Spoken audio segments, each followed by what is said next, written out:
પહેલગામ આતંકી હુમલાના વિરોધમાં મુવાડા ખાતેથી બાઇક રેલી યોજાઈ। પહેલગામમાં થયેલા આતંકી હુમલાના વિરોધમાં મુવાડા ખાતેથી બાઇક રેલી યોજાઈ, જેમાં લોકોના ગુસ્સા અને શહીદો પ્રત્યેની એકતા વ્યક્ત કરવામાં આવી। રેલીમાં યુવાનો અને સામાજિક આગેવાનો સહિત મોટી સંખ્યામાં લોકોએ ભાગ લીધો, જેમણે આતંકવાદના વિરોધમાં બેનરો સાથે નારા લગાવ્યા। રેલીના આયોજકોએ જણાવ્યું કે આ કાર્યક્રમનો હેતુ આતંકવાદના પ્રભાવ વિશે જાગૃતિ લાવવાનો અને રાષ્ટ્રીય સુરક્ષા માટે સરકારને આકરા પગલાં લેવા પ્રેરિત કરવાનો છે।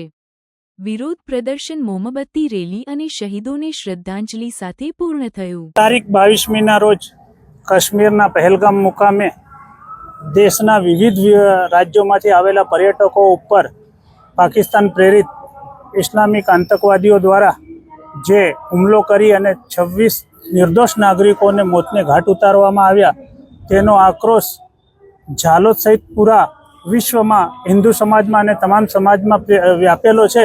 ત્યારે ઝાલોદમાં આજરોજ વિવિધ કાર્યક્રમો સૌપ્રથમ તો નગર બંધ રાખીને તમામ ઝાલોદના તમામ વર્ગો એનામાં જોડાયેલા છે અને એનામાં સૌપ્રથમ બાઇક રેલી ઝાલોદ મુવાડા મંદિર રામજી મંદિર ખાતેથી નીકળીને અને નગરના વિવિધ વિસ્તારોમાં ફરશે।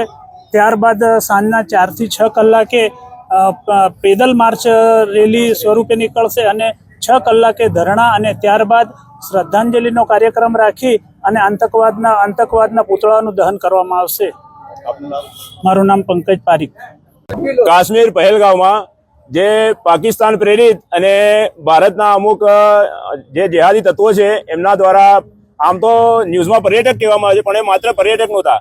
એનું કારણ એ છે કે જે આતંકવાદીઓ એમને માર્યા એ લોકોને પહેલાં એમનો ધર્મ પૂછવામાં આવ્યો અને ત્યાં સુધી કહેવામાં આવે છે કે એમના શરીરના અંગત અંગો પણ જોવામાં આવ્યા, પછી એમને શૂટ કર્યું। એના વિરોધમાં આજે ઝાલોદ સંપૂર્ણ બંધ છે અને આજે આખા દિવસના વિવિધ કાર્યક્રમો છે અને નગરજનો આખા દિવસ આ કાર્યક્રમોમાં જોડાઈને કાર્યક્રમો કરશે। જય શ્રી રામ।